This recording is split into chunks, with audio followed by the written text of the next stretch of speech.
하는 이유 또 특징에 대해서 여기는 내가 강의하는 그런 교육이 아닙니다. 교인들은 끊임없이 듣기를 바라고 또 깨닫기를 바라는데 여러분들이 알고 있는 바를 우리 교회에 어떻게 실현할 것인가, 그 문제는 뭐냐면은 우리 교회의 여건과 능력에 맞는 그런 일들을 여러분들 스스로가 해나갈 때 비로소 하나님의 나라를 경험하게 되지 않을까. 그래서 이 회복 있는 잔치는 여러분들이 바라는 것들을 우리 교회에 여러분들이 신앙생활하면서 우리 교회의 규모와 능력에 맞게끔 어떻게 실행해야 할 것인가, 이런 것들을 나누어서 여러분들이 스스로 교회의 주인으로서 주체의식을 가지고 나아가는 그런 훈련이다, 이래 생각하면은 좋겠습니다. 교회의 본질, 우리는 본질을 추구하는데 본질에 대해서는 저를 보세요. 죄의 결과는 외로움입니다. 그 다음에 억압입니다. 그리고 빈곤입니다. 이것이 인간이 죄인이 되면서 나타나는 현상이에요. 그래서 그리스도의 구원은 외로움의 문제가 해결이 되어져야 되고, 또 억압의 문제가 해결이 되어져야 되고, 빈곤의 문제가 해결이 되어져야 된다. 이런 것들은 인문학이나 인간적인 방법이 아니고 예수님이 이루신 그리스도적 사건을 우리가 받아들일 때에 일어나는 자연스러움입니다.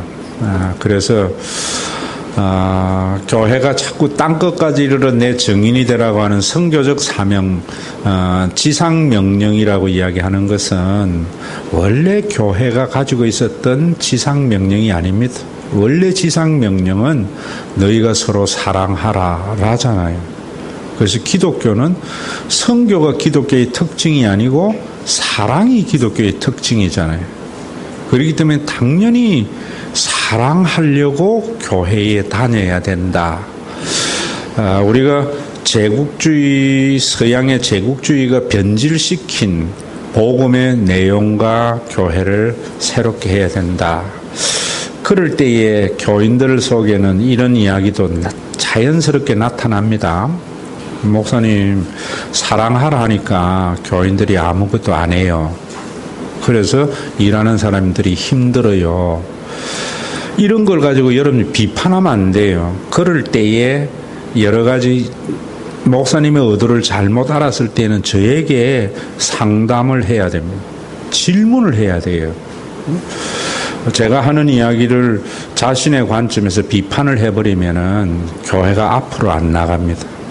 그래서 여러분들이 우리 교회 신앙생활 하면서 의심이 나는 거나 의문은 항상 저에게 상담하고 저에게 물어야지 문제가 해결이 된다는 것. 그런 부분에 대해서 여러분들이 좀 유념을 해 주시면 좋을 것 같고, 사랑을 한다는 것을 할 때에 다음 주에는 여러분들이 박 집사에게 보내는 편지를 읽고 사랑에 대한 개념을 함께 나눌 거예요. 많은 사람들이 사랑에 대한 개념을 모르기 때문에 사랑하고 있는데 사랑이 없다고 그래요. 그래서 다음 주에는 여러분들 이번 한 주간에는 박 집사에게 보내는 편지 중에 두 번째, 사랑에 대한 개념을 좀 깊이 읽어왔으면 싶습니다. 그래서 여러분들이 사랑에 대한 모든 판단을 하려고 할 때에 그 개념에 의해서 사랑하려고 해야 됩니다. 오늘은 교회의 본질은 뭐냐? 외로움과 억압과 빈곤의 문제를 해결하는 것이 나눔이지요. 그래서 예수님은 하나님의 나라는 너희 안에 있다, 인간의 관계 속에 있다라고 했어요. 그러면은 여러분들이 우리 교회에 잘 알잖아요. 동백의 젊은 청, 그 다음에 또 우리 교회에 가지고 있는 속성, 이런 속에서 어떻게 만남을 이루어 갈 것인가, 이 고민이 있어야 돼요. 여러분들이 만나주의를 지금 하고 있는데 이 참 쉬운 것 같았지만 쉽지 않았어요. 왜 쉽지 않았는가 하면은 제가 대학교에 있을 때에 이제 이 만나주의를 만든 이유가 바로 그런 부분이거든요. 대학교회 같은 경우에는 아주 전통적인 교회이며 또 그런 것들을 전통을 고수하는 것을 보수라 생각하고 잘 믿는 거라 그래요. 근데 제가 볼 때에는 뭐냐면 한국 교회가 오전 예배, 주일 오후 예배, 수요 예배 똑같은 예배를 반복을 한다고. 그리고 한 주간을 살아갈 때에 주일 오전에 설교, 오후에 설교, 또 새벽기도 설교 이러니까 무슨 말씀을 붙들고 살아가야 될지 그러니까 아무것도 안 되는 것 같더라고. 예배가 너무 많은 것 같아요. 과거에는 분명히 그런 부분이 유익이 됐지만 산업화 시대의 복잡한 시대에는 결코 예배가 많은 것이 교인들의 경건에 유익하지 않다라고 했는데 그러기 위해서 오후 예배를 없애야 되는데 그 방법이 그렇게 쉽지 않더라고요. 저항이 얼마나 컸습니까? 예전에도 저녁에 드리는 예배가 오후로 넘어올 때에는 엄청난 저항이 있었고 또 기타가 예배에 도입되는 것이 얼마나 많은 저항을 거쳐서 왔고 복음성가를 부른다는 것이 얼마나 힘들었는가 하는 것을 여러분들이 알 거예요. 그래서 한 달에 한 번은 만나주일을 하자. 그래서 예배를 드리지 않고 선교회별로 교구회별로 만남이 있는 그런 예배를 드린다 해가지고 셋째 주일날 대학교회에서 전부 가서 좋은 찻집 가서 그건 또 경제적으로 여유가 있는 사람들이잖아요. 방배동이고 교수들이고 이러니까 그래 가서 차 마시고 놀게 했더니만 너무 좋아해요. 그러다가 살살 제가 오후 예배를 없애버렸거든요. 지금도 여러분들이 우리 교회에서 이 만나주일의 그 취지를 알아서 우리 교회에 맞는 만나주일의 모임을 어떻게 할까 이 고민이 여러분들 속에 있어야 돼요. 제가 할 수 있는 거는 만나주일을 여러분들에게 제공하는 것밖에 없거든요. 그래서 그거는 선교회에 따라서 교구에 따라서 다 다르거든요. 그런 것들이 여러분들이 고민이 되어져서 만남을 활성화시키는 것. 또 그리고 사실은 사람의 만남에는 새로운 사람들이 새로운 모임에 들어가서 적응한다는 것이 굉장히 어렵거든요. 그래서 먼저 믿는 중직자들은 새로운 분들에 대해서 어떠한 접근해야 되는가, 또 새로운 사람들에게는 어떻게 해야 되는가, 이런 것들이 이런 데에서 토의가 되어져야 된다고 생각해요. 여러분들이 만나주일 그거 해봐야 뭐 어떻고 저쩌고 그건 아무런 소용이 없어요. 그 판단은 하나님께 맡겨놓고. 그리고 만남이 왜 힘든가 하면은 억압이 있기 때문에 무엇든지 인간의 만남이 힘든 것은 뭐냐면 상대에 대해서 자기의 가치관이나 자기의 경험을 가지고 강요하는 것에 문제가 있잖아요. 아이들이 힘들어하는 것이 부모 세대는 완전히 다른데 그 세대의 가치관을 가지고 자녀에게 요구를 하니까 힘들다고 봐요. 저는 우리 세대에는 먹고 사는 문제가 해결이 안 된 세대입니다. 그래서 모든 것을 생존의 관점에서 아이들에게 교육하고 원한다고. 근데 우리 아이들은 먹고 사는 문제는 해결된 세대라고요. 이 아이들이 나중에 성인이 될 때에는 완전히 다른 세계인데 우리는 우리의 관점에서 아이들에게 생존에 대한 요구를 한다고. 바로 이런 부분들이 억압이라고 저는 봅니다. 억압이라고. 그러니까 우리는 뭔가 애들에게 걱정이 뭐냐면 그래가지고 어떻게 먹고 살래거든요. 그런데 저는 우리 아이들이 앞으로 곧 아이들이 10년이나 20년만 지나면은 저는 우리 사회에도 일자리가 남아도는 사회가 될 거다. 일본만 봐도 우리가 그렇잖아요. 우리가 얼마나 근시한 적이. 우리 때는 하나만 낳자고 할 때에 저는 3명 나오니까 원신 소리를 들었는데 지금은 나오면 돈 주는 세상이 올 줄을 누가 상상이나 했겠어요. 그런 것들은 뭐냐면은 억압에서 나타나는 부작용이라고 저는 보거든요. 그러지 아니하려면은 하나님의 온전함을 믿어야 되거든요. 그래서 우리 만남이 좋으려면은 뭐냐면은 성김이 있어야 된다. 억압이 있는 만남은 지옥임. 그 성김은 허들의 일이 아니다. 상대방을 있는 그대로를 받아줘야 된다. 라는 이야기를 하는데 우리 교회에서 그런 것들이 어떻게 이루어져야 되는가 하는 부분에 대한 여러분들의 고민이 있어져야 된다고 생각해요. 이번 시간에도 바로 앞에 이야기했던 그런 것들이나 또 그렇잖아요. 회사는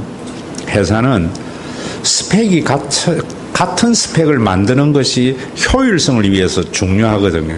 그런데 가정은 여러분들이 어떻게 가족의 구성원이 다 스펙이 같습니까? 다 다르잖아요. 우리가 사람을 볼 때에도 저는 그래 봐야 된다고 생각해요. 교회가 회사가 되면은 동일한 스펙을 만들어 버리려고 그래요. 저는 그게 제자 훈련이라 봐요. 그러니까 제자 훈련하는 교회는 참 힘이 들고 또 판단이 난무해요. 가정은 3살 먹은 아이도 있어야 되고 연세 드신 할아버지도 있어야 되고 돈 벌어서 경제적으로 제하는 젊은 사람도 있어야 되고 다양한 사람이 존재해야 돼요. 그래서 저는 교회에서는 나하고 다른 많은 사람들을 수용할 수 있는 것이 성김이라고 봐요. 그러려면은 그리스도적 사건, 드러난 행동이 아니라 그 사람의 능력과 상황에 대한 이해 이런 것들이 여러분들의 토의 속에 일어나야 되고 또 빈곤의 문제 절대적인 생존이 부족할 때에는 먹고 사는 문제보다 더 중요한 일은 없다고 생각해요. 제가 좀 더 심하게 이야기하면 내일 굶어 죽는데 뭐 도둑질 하면 어때요? 사람은 생존이 가장 중요한데. 그런데 중요한 것은 내일 굶어 죽는 일이 없는데 도둑질하는 그게 문제고 또 왜 도둑질하게 되는가 하면은 있는 사람이 더 가지려고 하기 때문이거든요. 그래서 우리 한국이 저는 60년, 70년대에 하나님이 잘 믿어서 복 받자고 강하게 신앙생활한 것은 그 시대의 복음이었어요. 그 시대는 분명히 그래 살았고 그래 믿었어야 돼요.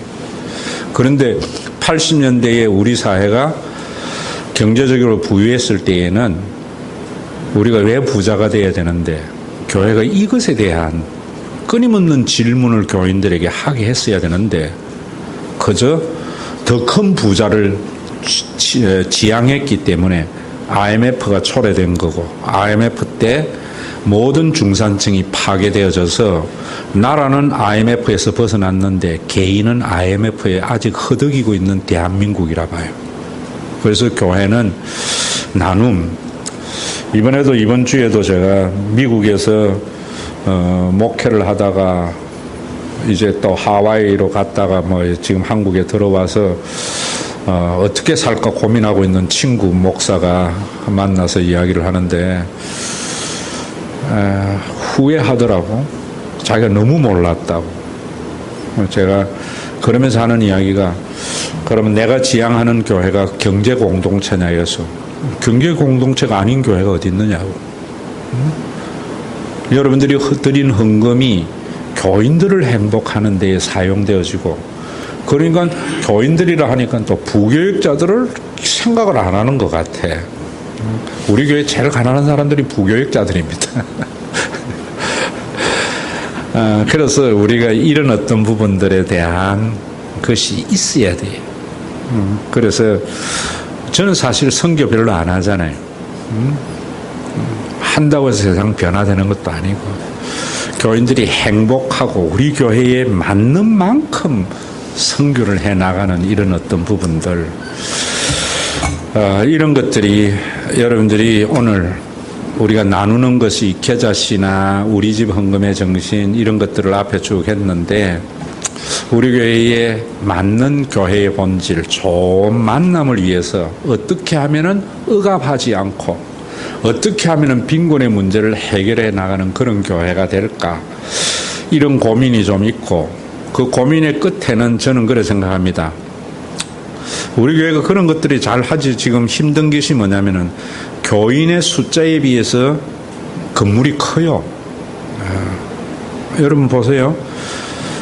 세 가족이 살면서 수입이 200만 원인데 집이 만약에 100평짜리라면 집에 눌리잖아요.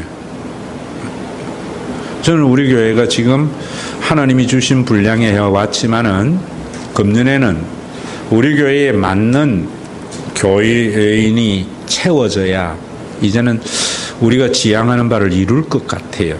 그래서 전도에 대한 것도 여러분들이 좀 생각을 해야 되고 우리 교회는 500세대 정도가 딱 맞는 그릇이라 생각해요.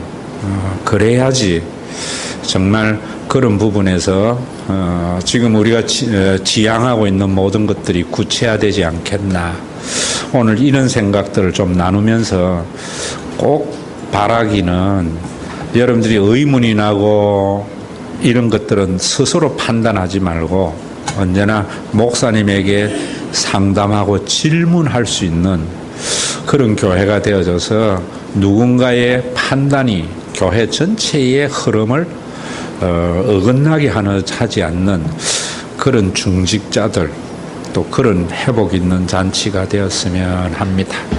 그래서 앞으로 나누시고 다음 주일에 나눔을 위해서는 반드시 박 집사에게 보내는 편지를 읽으실 때 2장 부분을 중점으로 읽어보시면은 좋은 토론이 되지 않을까 이런 생각을 합니다.